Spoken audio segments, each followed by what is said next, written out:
এক দুটি নয়, 4টি লাইসেন্সে ভারতে ইলিশ রপ্তানির অনুমতি পেয়েছেন একজন আপুর নেতা নীরব হুসাইন টুটুল।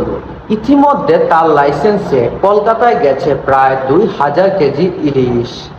আপুর সরকারের যাওয়ার পর কলকাতায় গিয়েছেন এই আপুর নেতা টুটুল।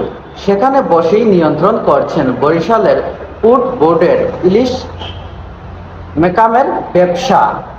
এবছর ভারতে ইলিশ রপ্তানির জন্য 37টি প্রতিষ্ঠানকে অনুমতি দিয়েছে সরকার, তার মধ্যে 4টি টুটুলের। এগুলো হলো Mahima enterprise, Tanisha enterprise, Nahiyan enterprise, আর এন্টারপ্রাইজ। এই টুটুলকে আপনারা কি করবেন এবং আপনাদের মতামত কি অবশ্যই কমেন্ট করে জানিয়ে যাবেন।